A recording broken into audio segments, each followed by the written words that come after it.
Prensa con Gustavo Alegret.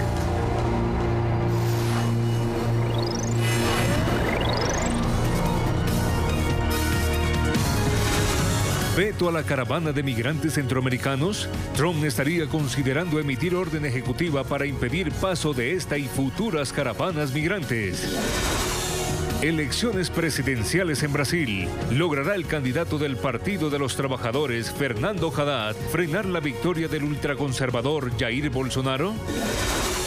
A pocas semanas de las elecciones de medio término, el presidente Trump propone un ajuste al programa de salud Medicare.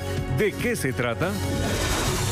Y la muerte de Jamal Khashoggi sigue sin esclarecerse. Ahora los saudíes aceptan que fue un acto premeditado.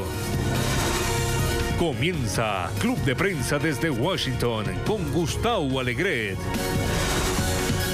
Club de Prensa es patrocinado por Tecnoglass, Allusions y Energía Solar IS Windows.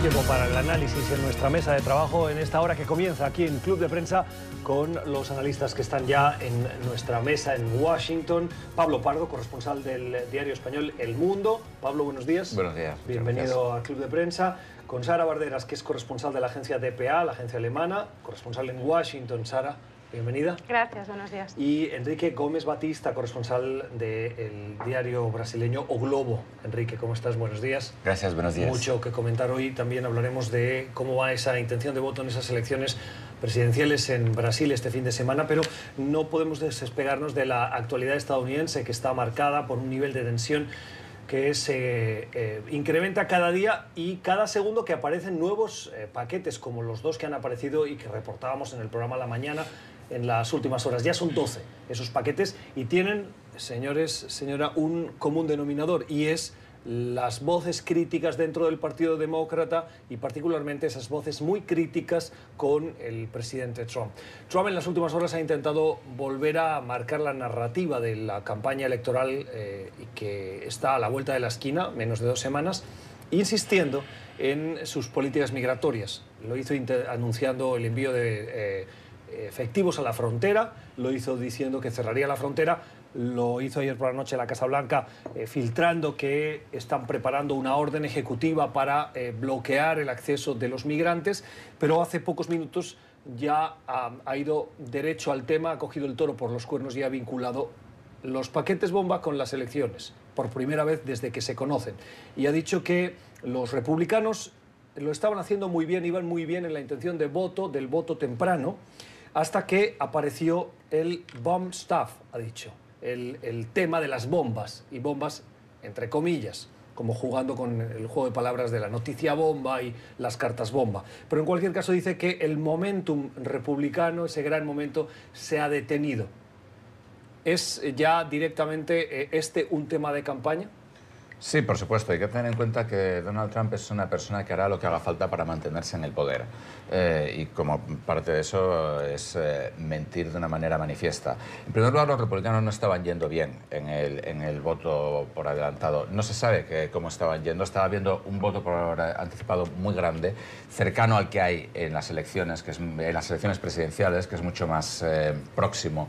Es mucho más grande que unas elecciones al Congreso como estas, pero en general el entusiasmo era más en el Partido Demócrata que en el Partido Republicano. Luego, la primera parte del tuit es mentira. La segunda parte del tuit también es mentira.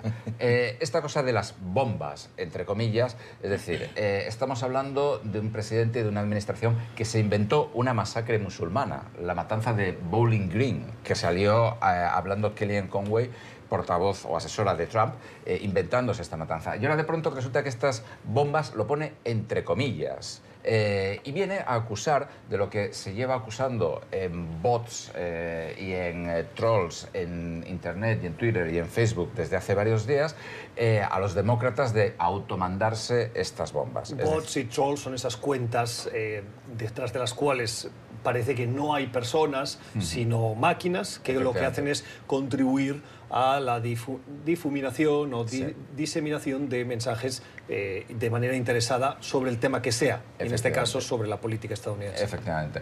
Entonces, es decir, si esto se estuviera mandando evidentemente a gente del Partido Republicano, pues Trump estaría hablando de los mobs, digamos, de las masas enfurecidas o de las masas mafiosas de las que habla constantemente, aunque sea gente que se esté manifestando tranquilamente en la calle y no estén haciendo daño a nadie. Es decir, se trata de una manipulación salvaje, pero bueno, hay que tener en cuenta que, como decía Goebbels, creo, una mentira repetida 1000 veces termina convirtiéndose en una verdad.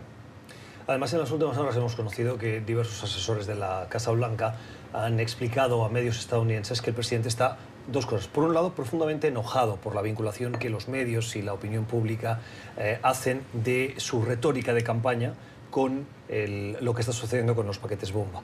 Y por el otro, que no está arrepentido. Él cree que la culpa la tiene del ambiente de tensión, de crispación, fundamentalmente los medios. Y, como decía Pablo Pardo ahora, las masas de la izquierda radical. Todo forma parte del mismo relato, yo diría, ¿no? En este tuit, Trump ya está sugiriendo lo que yo creo que todos estábamos esperando desde hace días, ¿no? Que es que acusa a los demócratas de estar orquestando todo esto como una maniobra. Ahí lo tienen en pantalla el mensaje del presidente. Eso es. O sea, de momento lo está sugiriendo. Todos lo entendemos así, pero hay una sugerencia, no hay una acusación directa. Yo creo que al final va a acabar habiendo esa acusación y todo forma parte del mismo relato.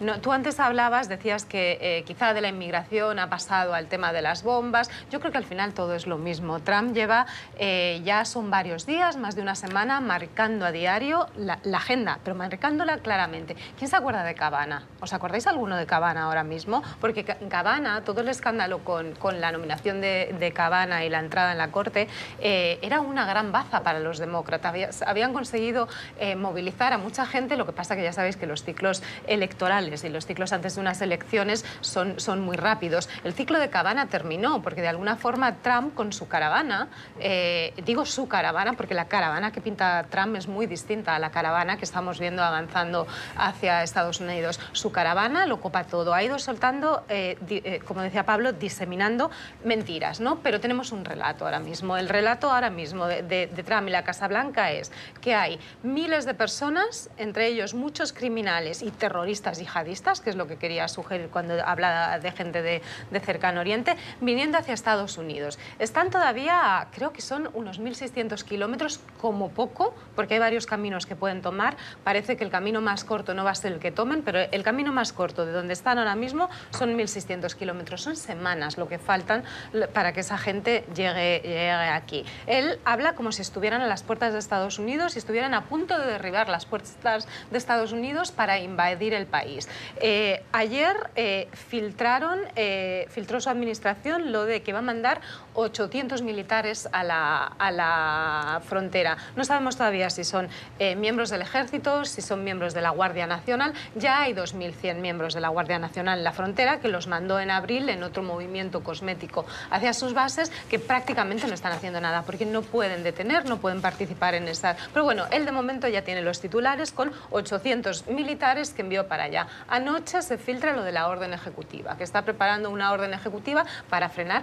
Es una orden ejecutiva que, si realmente la firma, lo que hace es ir en contra del derecho internacional, porque lo que va a prohibir es a un determinado grupo de personas pedir asilo, que es un derecho reconocido. Entonces, no sé si tenían momentum, como decía Pablo, los republicanos. No, eran los demócratas los que estaban claramente favorecidos. Pero Trump ahora mismo está ganando los tiempos. Está ganando los tiempos. Hay que también, en mi opinión, darle crédito al presidente cuando él se queja también de la retórica de los demócratas. No sé, y eso lo dejo para su análisis, si es comparable, pero cuando una ex candidata presidencial, ex primera dama y ex secretaria de Estado dice que no puede haber civilidad hasta que los demócratas no ganen una de las dos cámaras. Cuando un candidato que fue ex fiscal general dice: cuando nos dan un golpe bajo, nosotros vamos aún más duro, más bajo. Cuando hay declaraciones de senadores o de congresistas que insisten en que hay que darles con todo, eso tampoco está contribuyendo a que haya un buen clima de civilidad y de entendimiento. Y eso, en el fondo, le está dando argumentos al presidente para decir: oiga, no soy yo el que utiliza un lenguaje agresivo. los demócratas lo están usando. Este es el lenguaje de la campaña o de la pre-campaña. No, eso viene hace muchos años acá en Estados Unidos. Por ejemplo, hemos visto con Tea Party ese movimiento. Hemos visto, por ejemplo, en la campaña de 2016, cuando Hillary Clinton ha dicho que entre los enemigos de Estados Unidos puso los republicanos. O sea, eso es que el país está dividido hace mucho. Eso no es novedad. La novedad es ahora que los dos lados están peleando con el miedo. O sea, antes Trump tiene el momento económico único en Estados Unidos, hemos visto los datos hoy, la economía está cada vez mejor, pero él no utiliza eso para ganar elecciones, utiliza de nuevo el miedo de los inmigrantes, o sea, de nuevo el miedo. Y ahora con los paquetes bombas se creó también la oportunidad de los demócratas utilizar este miedo, el miedo de que Trump, con su retórica, está creando un país violento, amenazas terroristas internas. O sea, eso sí será, las elecciones serán basadas en los miedos de que Trump continúe, los miedos de que Trump tenga mayoría en el Congreso y, por otro lado, Trump jugando con el miedo de los migrantes. O sea, esto sí se tornó el gran debate, pero en este caso de los paquetes bombas, lo más raro para mí es que hemos visto siempre en este país, toda vez que hay una amenaza muy fuerte, principalmente una amenaza terrorista, como es el caso, el país se une. El presidente crea una condición que gana popularidad, que gana espacio, que consigue con eso movilización social. Esta vez no duró nada. En la misma noche ya estaban en guerra los demócratas y los republicanos, en parte porque Trump ha acusado a los medios por esta rabia. No es verdad. Sabemos que Trump, día sí, día otro, hace eso en el Twitter. No, vamos, a mí con respecto a lo que tú decías, que hay que concederle cierto crédito a Trump, creo que es muy meritorio que tú digas eso siendo una de las personas más deshonestas en América. Yo soy deshonesto. Sí, porque eres periodista. Bueno. No olvides que los periodistas son las personas más deshonestas en América, y eso lo dice Donald Trump. Y somos enemigos. Y tú eres periodista. Y además, somos enemigos. Eres un enemigo del pueblo. Entonces, yo lo que te querría preguntar a ti como moderador es ¿qué tipo de respuestas civilizadas y educadas darías a un candidato que le dice a su rival en un debate, cuando yo gane las elecciones tú estarás en la cárcel? A un candidato que dice, soy tan popular que podría ponerme en la calle más famosa de este país, pegarle un tiro a alguien y no perdería popularidad. Un candidato que dice de otro candidato, perdón, ya un presidente, que dice de un candidato que le hace una llave de artes marciales a un periodista que hace una pregunta de algo tan increíblemente ofensivo como la reforma sanitaria. Ese es mi chico. A un candidato, por ejemplo, que tampoco era candidato, que ya era presidente, que dice, en los viejos tiempos esta gente saldría de aquí en camilla a los que protestan por él. Dice, y me gustaría partirles la cara. ¿Qué respuesta civilizada le daría a Gustavo Vélez? Lo que pasa es que, Pablo, yo te digo una cosa. En el mundo de la comunicación de los 140 caracteres no hay espacio para los matices. Y me van a permitir explicar o defender este programa como un espacio que es como un oasis dentro de la comunicación política que hoy se está viviendo en el mundo en general y en Estados Unidos en particular. Es muy difícil entrar a buscar las diferencias. Si tú tienes un político demócrata que está incitando a devolver el golpe más fuerte y lo vendes en 140 caracteres, es muy difícil entrar en el matiz de que eso se dijo en un contexto determinado, que no es lo mismo referirse a responder con la fuerza de la palabra que con el puño. Ya no hay tiempo para el matiz porque el ruido ya ha borrado la posibilidad de entrar en el detalle del matiz. Y lo que hace es que usted también lo dijo, cuando Hillary Clinton llamó deplorables a los seguidores de Donald Trump, estaba dando argumentos a los que se sentían legítimamente seguidores de Trump o republicanos para ver al Partido Demócrata como un enemigo a partir de ese momento. Pero tú ves una equivalencia moral entre decir esta gente son deplorables y me gustaría partirles la cara. Bueno, porque yo no la veo. Es decir, no, y además de eso, o sea, eso... No, yo estoy totalmente de acuerdo con Pablo. No le voy a ofrecer partirle la cara ahora. Yo estoy totalmente de acuerdo con Pablo y no es lo mismo que... No es lo mismo que hable un senador demócrata, por muy conocido que sea, a que hable el presidente de los Estados Unidos. Ya hemos dicho en esta mesa muchas veces, o sea, más allá de que la figura de presidente, de jefe de gobierno, de jefe de Estado en cualquier país debe ser una figura respetable, hemos hablado ya muchas veces de que en este país la figura del presidente es una figura, es casi un dios, ¿no? Según lo contemplan los americanos. Entonces, que un presidente esté diciendo este tipo de cosas está de Trump al alienta a hacer muchas cosas. Genera una crispación. Antes hablabas, tú decías que bueno, que hemos visto esta división en este país ya desde la época del Tea Party. Ya, pero es que él no busca... Cualquier otro presidente ante un atentado terrorista como el que hemos estado, como estos intentos fallidos de atentados que hemos visto, hubiera hecho lo que tú decías, y lo hemos visto hacer a otros presidentes republicanos y demócratas. Trump no quiere la unión porque lo que a él le favorece es la polarización y son los extremos. Yo estoy de acuerdo con Pablo también. Son cosas muy distintas. Cuando Hillary Clinton ha dicho eso, ha dicho en una conversa privada que se basó, o sea, alguien oyó. Es diferente de un presidente hablar públicamente de esto. La diferencia, la radicalización no empezó, es difícil decir quién la empezó, pero hemos visto, por ejemplo, con los republicanos, simplemente no aceptan siquiera debatir el nombre que el expresidente Barack Obama envió para la Suprema Corte. Es otro nivel, ¿sabes? Hablando de otro nivel de debates, de enfrentamientos, y lo que está haciendo Trump es usar políticamente estas bombas, culpar a las víctimas, o sea, está poniendo la culpa a las víctimas de ataques terroristas. Vamos a hablar con todos. Son ataques terroristas, enviar bomba a la casa de otra persona. Es un ataque terrorista. Y tercer, poniendo en duda incluso estas bombas. Cuando ponen comillas, ponen en duda si son bombas de verdad. O sea, no es el papel de un presidente.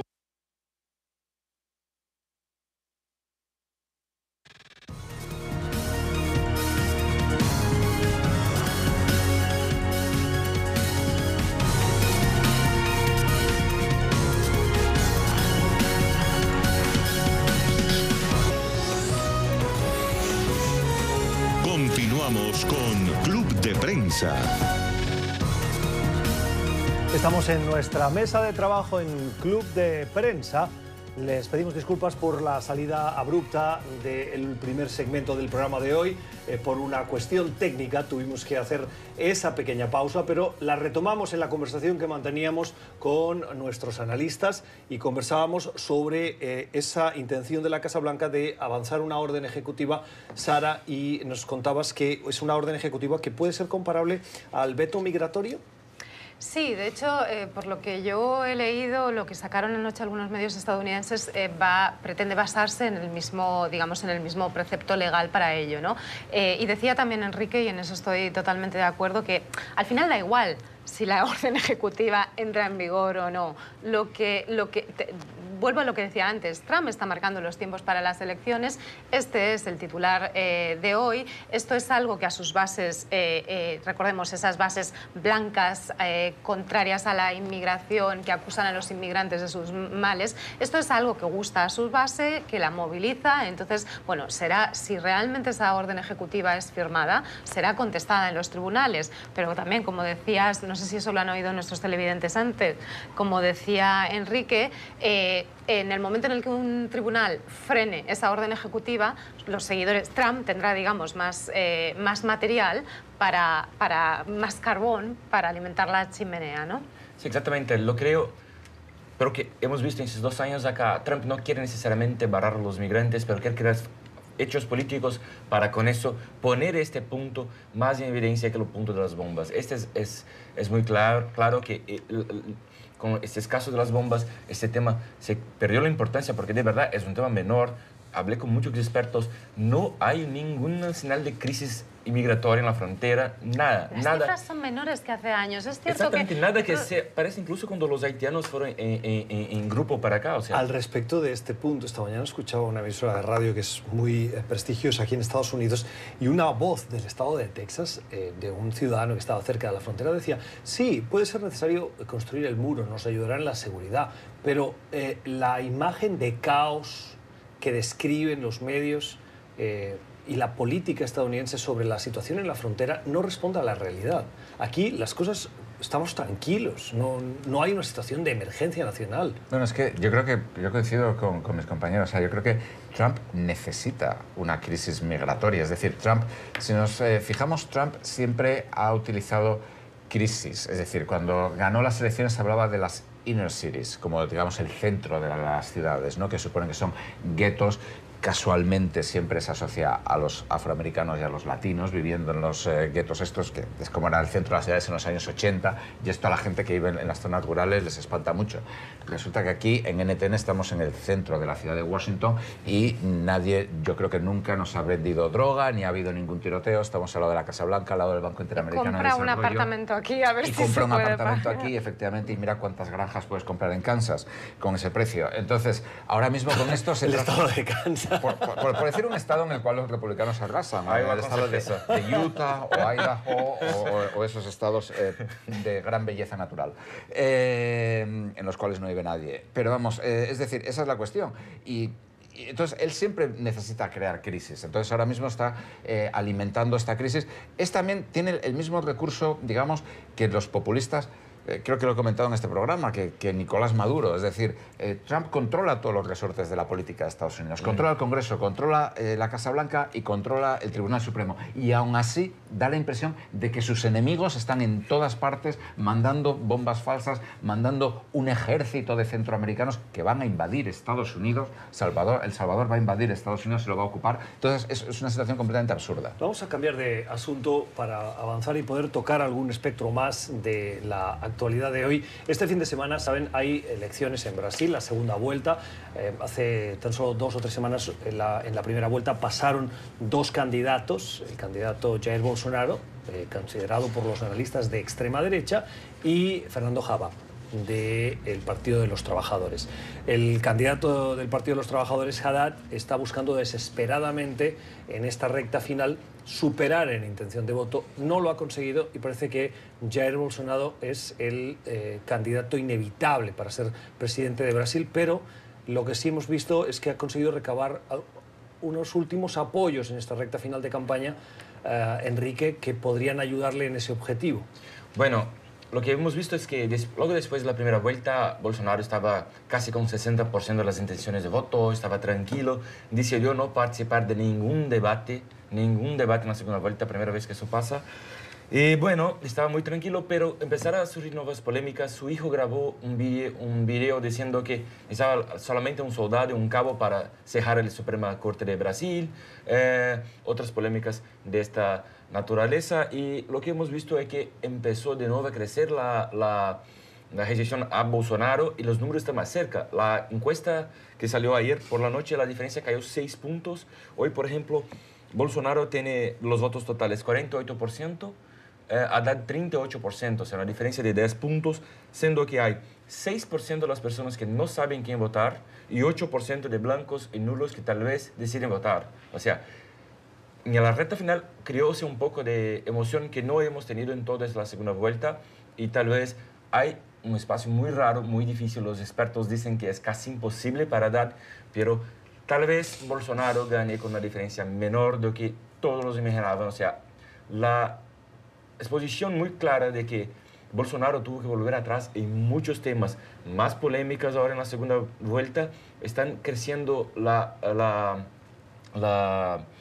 rejección a Bolsonaro y por la primera vez llegamos a una elección con 14% de los brasileños sin querer votar en nadie. O sea, eso es récord en Brasil. Yo creo, me atrevería a decir que muchos de nosotros estamos esperando un milagro político como el de la Francia de 2002, cuando Le Pen pasó a una segunda ronda frente a Chirac. Lo que pasa que allí la diferencia que había entre ellos era de 2 puntos, 2,5 puntos. O sea, era un margen de error en las encuestas, era realmente algo ajustado. En este caso, a mí la verdad, yo soy bastante temerosa. 10 puntos es mucho para remontar de aquí al domingo.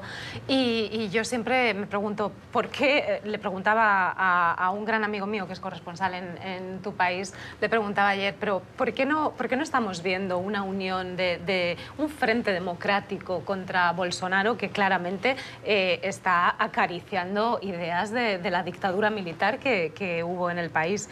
Y me decía, mira, es un país que desde el impeachment, y corrígeme si me equivoco, desde el impeachment a Rousseff hay una polarización que es imposible superar y pesa más la rabia contra la corrupción que las ansias de defender una democracia. Mi amigo lo veía bastante negativo, ¿no? Bueno, los otros partidos que perdieron dicen dos cosas. Primero es que hay un sentimiento anti-PT, anti-Lula muy fuerte, y hay algunos expertos que dicen que por cálculos personales, políticos, no quieren vincularse al PT, y aún más con el PT, que no ha hecho una autocrítica, nunca ha pedido perdonas por todos los errores Además, que ha cometido. en las últimas horas ha hablado el expresidente de Brasil. Con Fernando Henrique. Sí. Sí, Fernando Henrique está criticando a Bolsonaro, pero nunca ha declarado voy a votar por Haddad. Eso sería un cambio muy importante, principalmente en la élite en Brasil, que sigue mucho lo que dice, o sea, pero hay eso. La división en Brasil está tan fuerte que para esos partidos es muy difícil apoyar a PT sin que el PT haga una autocrítica y diga, perdóname, erramos, cometemos errores, seremos un nuevo partido, no vamos a cometer más estos errores. Pero es que estamos hablando casi de la, yo al menos lo veo así, de la supervivencia de la democracia, ¿no? De la mayor democracia de América del Sur, ¿no? Y las influencias que, o sea, el efecto que puede tener una victoria de Bolsonaro en Brasil sobre el resto de América Latina es alto. ¿Por qué el Partido de los Trabajadores no ha hecho esa autocrítica cuando es tan evidente y tan contundente la evidencia? Por la posición de Lula. Lo que quieren siempre defender es que Lula es un preso político, que no tiene pruebas para condenarlo por corrupción. Entonces, para mantener esta visión de que Lula es un preso político y es una víctima de un sistema que dominaron la justicia de Brasil para perseguirlo, o sea, están creando este dilema que no hay corrupción, que Lula, la verdad, fue perseguido políticamente, entonces todo eso es una trama para cerrar el PT, para disminuir el PT. Pablo.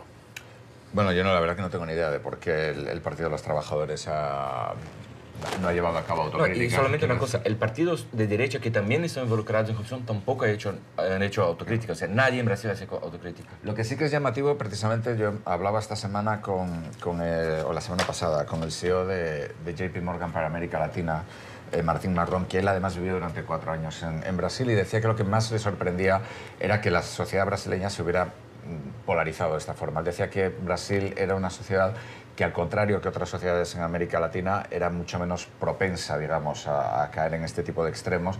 Y lo que sí que venía a decir era precisamente esto, que el liderazgo de los partidos había demostrado como muy poca capacidad para adaptarse, para reconocer cambios, él no venía a decir errores, pero bueno, sí decía cambios en la situación política, etcétera, y que estaban tratando un poco de llevar a cabo los partidos tradicionales la política de hace 10 años, de hace 12 años. Lo cual, de nuevo, pues yo creo que es una cuestión que pasa en todo el mundo. Pasa en Europa, pasa en Estados Unidos, etc. Es decir, hay, digamos, frente a gente como Bolsonaro, como Orbán en Hungría, vamos, como, bueno, no sé, Le Pen en Francia, Trump en Estados Unidos, tenemos la clase tradicional política que sigue actuando como si los últimos 10 años no hubieran pasado, como si los escándalos de corrupción no hubieran sucedido, como si la crisis financiera no hubiera pasado, etcétera, etcétera. Y yo creo que esto abre la puerta a este tipo de gente, porque además lo verdaderamente llamativo cuando miras la historia de Bolsonaro es que Bolsonaro es un poco como Trump, o sea, se ponen como gente nueva, gente que rompe el sistema, y Bolsonaro lleva en política, ¿cuánto? ¿20 años? Casi 30. Casi 30.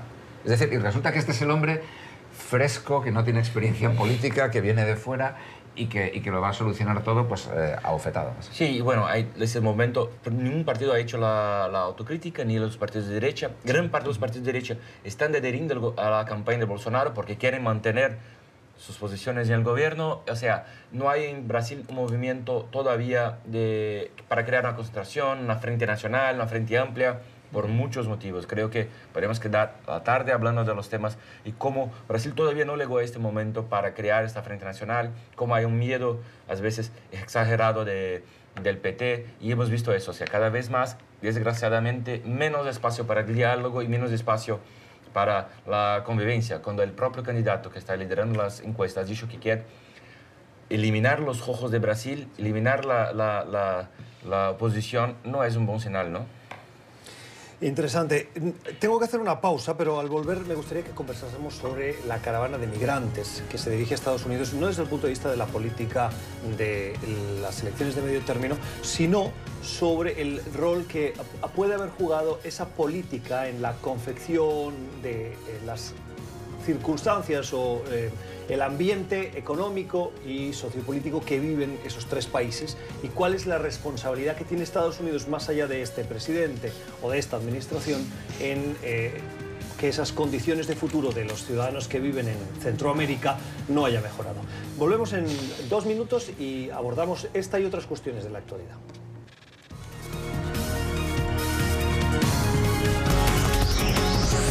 Ya regresamos con Club de Prensa.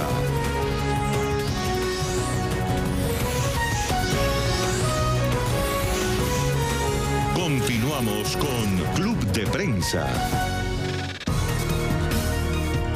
Seguimos en nuestra mesa de trabajo con una última información que confirman medios estadounidenses, y es que hay una persona detenida que está siendo interrogada en relación con el caso de los paquetes bomba. Es una información que acaba de conocerse y que esta detención, de acuerdo a la agencia de noticias Reuters, se habría producido en el área de Miami. Recuerden que en las últimas 24 horas se ha sabido que parte de al menos uno, si no más, de los paquetes enviados habrían sido procesados en una oficina de correos cercanas al área de la ciudad de Miami. Y por lo tanto las autoridades tienen esa línea ya de investigación. Les proponía, al irnos a la pausa, que conversásemos sobre la caravana de migrantes, pero para hacerlo desde otro punto de vista, no solo desde la respuesta que está teniendo el presidente Trump. Y les quería preguntar, las políticas de atención a Centroamérica han sido algo bipartidista. Lo fueron con Reagan, pero fundamentalmente lo fueron con Bill Clinton, con George Bush, con Barack Obama, con la iniciativa Mérida, buscando siempre crear esas condiciones de mejora de los pueblos centroamericanos, particularmente de Honduras, Salvador, Guatemala, también de la seguridad en México, pero en estos tres países del conocido como Triángulo Norte. Hay inversiones en proyectos de desarrollo por parte de la Agencia de Desarrollo de Estados Unidos y el presidente Trump ha amenazado con el uso de esos fondos para poner presión a esos gobiernos, pero más allá de la respuesta de la administración, les pregunto, históricamente Estados Unidos ha hecho lo que tenía que hacer con Centroamérica, ¿tiene responsabilidades en esas condiciones que no garantizan un futuro estable a los ciudadanos del Triángulo Norte? Pablo. Yo creo que para Estados Unidos, América Central ha sido siempre como el patio trasero, ¿no? Yo recuerdo que una vez en un debate aquí en Washington hablaban de si Asia Central es el patio trasero de Rusia, y un profesor de Nueva Orleans, muy republicano, dijo, bueno, yo es que soy de Nueva Orleans y mi experiencia en Nueva Orleans es que en el patio trasero es donde todo el mundo tira la basura.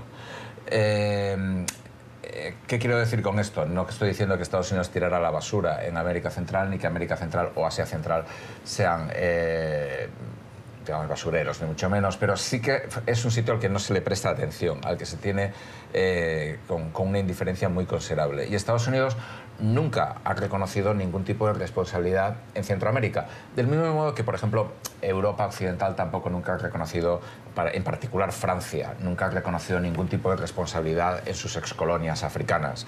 ¿Qué país lo ha hecho? ¿Qué país ha reconocido responsabilidad en las colonias que les pertenecieron? Bueno, hay formas y formas de establecer relaciones.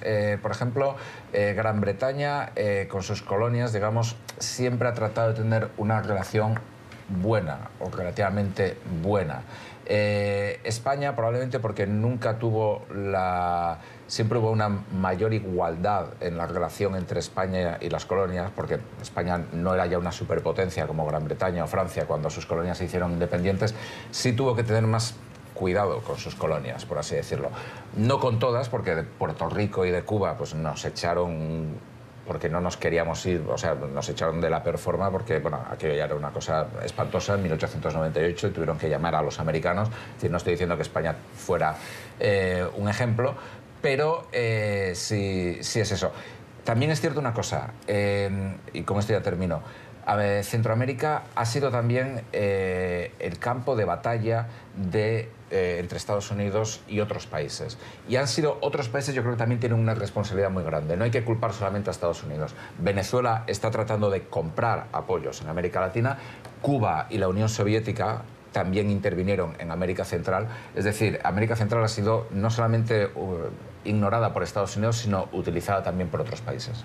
Sí, a ver, lo que ocurre en Centroamérica no podemos decir que sea responsabilidad de Estados Unidos, pero sí que Estados Unidos ha contribuido desde hace décadas a la situación en la que se encuentra Centroamérica en estos momentos. Acordaos, la década de los 70 y los 80, América Central era uno de los campos de batalla contra el comunismo internacional donde luchaba Estados Unidos, ¿no? Y hubo movimientos financiados por Estados Unidos para derrocar a gobiernos de izquierda como en Nicaragua, en El Salvador. Entonces, todo eso de alguna forma es algo, o sea, eso generó una inestabilidad que se arrastra hasta ahora. Estoy simplificando mucho, ya lo sé, pero estoy tratando de establecer esa línea de conexión. Y los primeros flujos migratorios masivos de esa zona ocurrieron en esos años, cuando la gente huía de masacres, de verdaderas masacres y genocidios en esos lugares, ¿no? Sí, no, y más que eso, no solamente la situación económica, nunca hubo, a pesar de los planes de intentar ayudar un poco a los países de Centroamérica a se desarrollar, nunca hubo un plan muy pensado, muy completo, como fue el plan Marshall, por ejemplo, con Europa después de la Segunda Guerra. Primer punto. Y segundo, hoy las personas no están oyendo tanto por la situación económica, que sí es complicada ya, pero más por la situación de violencia, la violencia que creció y que amplió por el tráfico de drogas y por las barras que, por ejemplo, muchas veces empezaron en cadenas acá, en prisiones acá de Estados Unidos. O sea, estos grupos más fuertes de criminosos de El Salvador se empezaron acá. La Mara Salvatrucha en Los Ángeles. Acá en la región de Ángeles. Washington. Los deportaron, los mandaron para allá y allí empiezan a... O sea, esa Mara contra la que lucha Trump, que es otra de sus grandes banderas, no es una Mara salvadoreña, es estadounidense, la exportaron.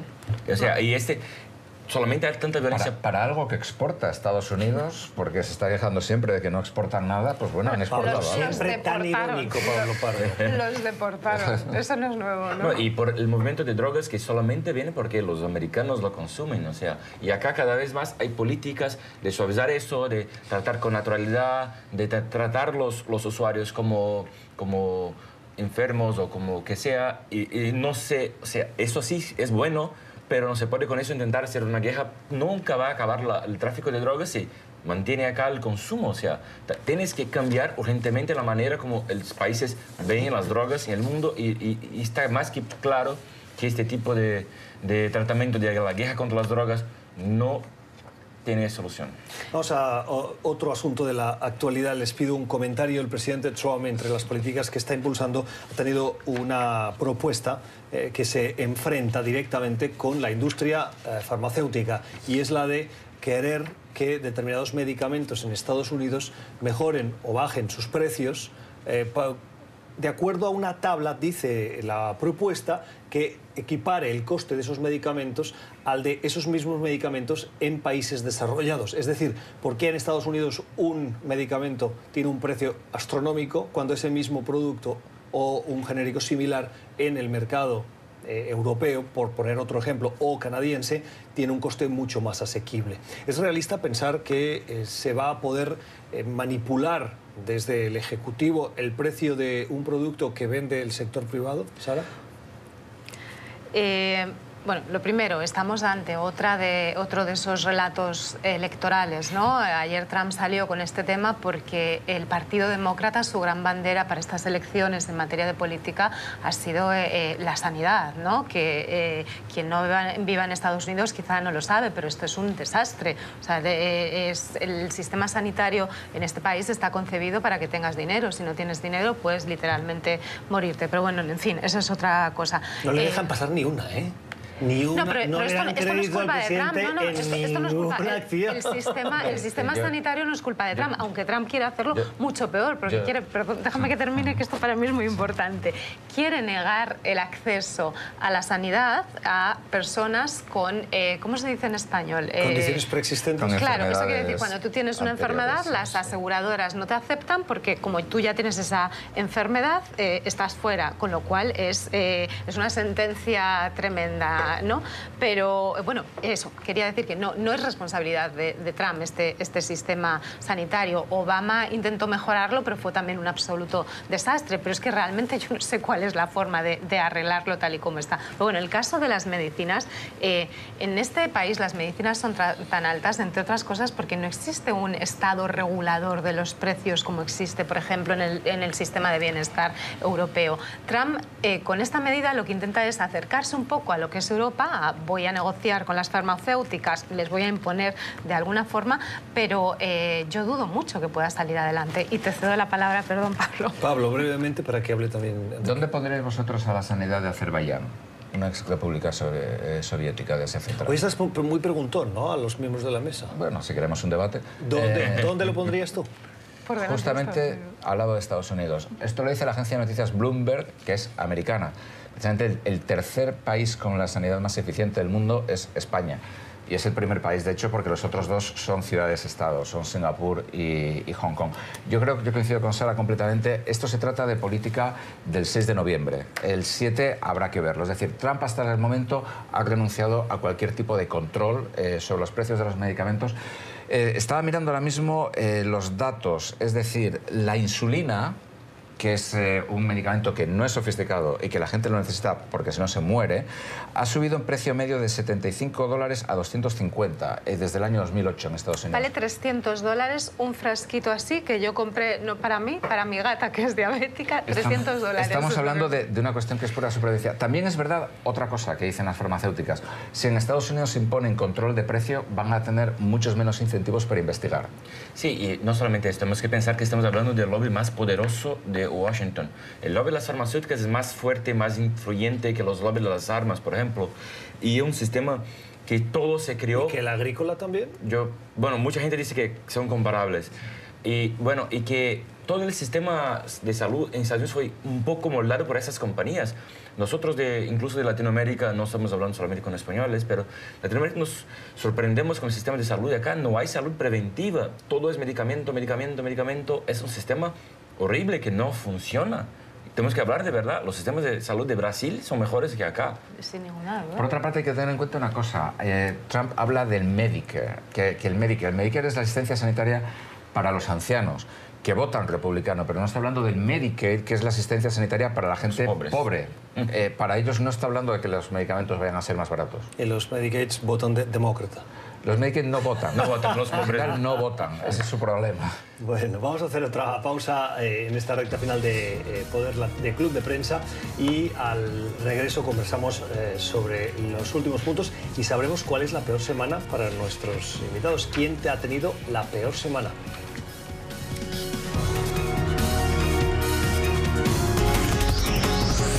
Ya regresamos con Club de Prensa.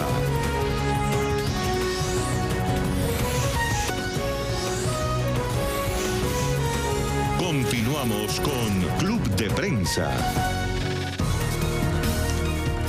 Recta final en este Club de Prensa de hoy en el que estamos conversando la actualidad, una actualidad que nos lleva a Jamal Khashoggi. Saben que la investigación avanza. El presidente turco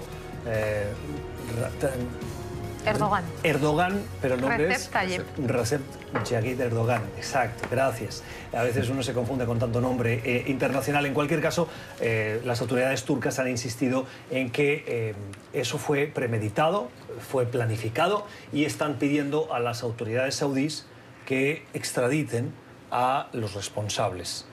Se va a producir una crisis diplomática entre los dos países que tienen intereses comunes a pesar de la rivalidad que ahora parece o aparentemente estamos viendo en la cuestión de la investigación del periodista saudí.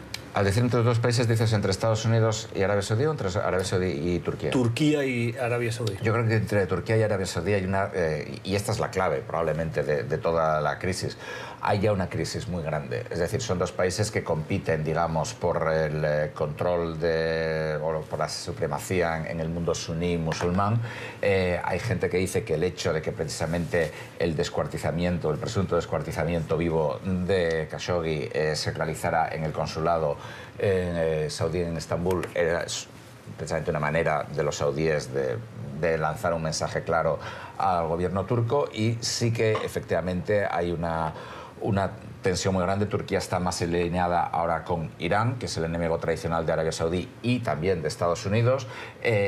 También hay una cuestión importante, que es que Turquía y Arabia Saudí, los dos han tenido una relación muy estrecha con Rusia.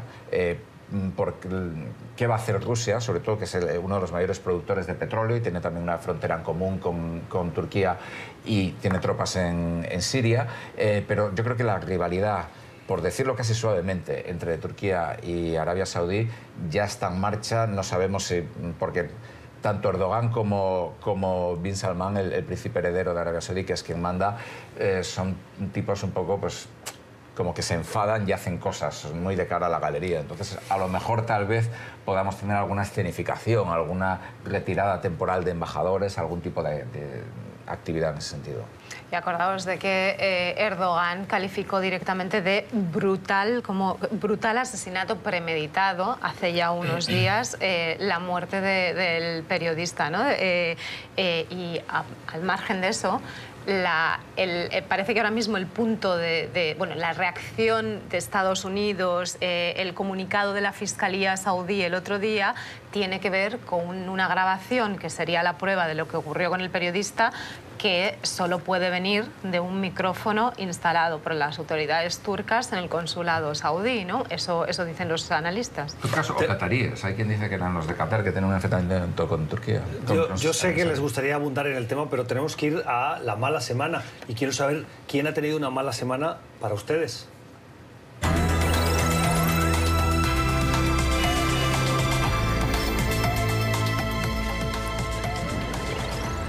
Tiempo para la mala semana en nuestro club de prensa con nuestros analistas. Enrique, para ti, ¿quién ha sido la persona que ha tenido la mala semana? Donald Trump. A pesar de estar siempre haciendo lo que se hace, política, con su sentido muy experto de cómo conducir y cómo controlar las noticias acá en Estados Unidos y en el mundo, tuvo más semana por dos cosas. Primero, por el caso del periodista muerto en Turquía, Khashoggi. Él se posicionó malo, incluso eso quedó mal, incluso en la base republicana, eso fue muy mal para él. Y segundo, por este caso de la bomba, perdió la oportunidad de ponerse como un líder, como un estadista y unir el país, una rara persona que tenía, y con eso conquistar los votos de los independientes. No prefirió doblar la apuesta entre la base real y muy fiel a él, que es republicana. O sea, perdió una oportunidad de intentar ponerse un poco como estadista que nunca ha estado hasta ahora, ¿no?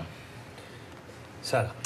Pues para mí ha sido la mala semana de Rodrigo Rato, del exdirector gerente del FMI, ex vicepresidente español.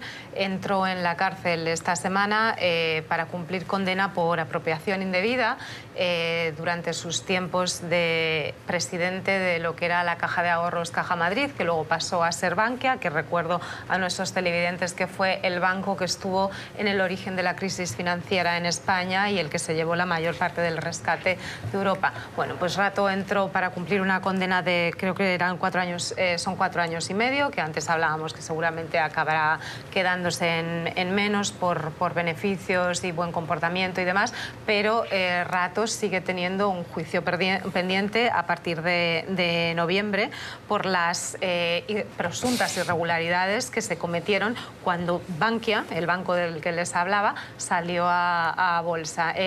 Rodrigo Rato era en mi país uno de los grandes nombres de la política española y de hecho era la persona que José María Aznar, el expresidente, quería como sucesor suyo y hubiera seguramente llegado a ser presidente del gobierno español, pero le dijo por 2 veces a Aznar que no y Aznar acabó eligiendo a Mariano Rajoy. Pablo. En mi caso, la mala semana ha sido la de Jeff Bezos, el dueño y fundador de Amazon. Y propietario del Washington Post. Y propietario del Washington Post, porque bueno, Amazon ha presentado unos resultados bastante... bueno, ha multiplicado sus resultados, sus beneficios, pero digamos que la tendencia ha sido sorprendentemente baja y Bezos ha perdido en un día, yo creo que como 10 o 15 mil millones de dólares, lo cual es un disgusto. Yo no los pierdo ni los gano todos los días. Pero hay una cosa interesante de esto, que es que la bolsa de Estados Unidos ha perdido todo lo que ha ganado este año.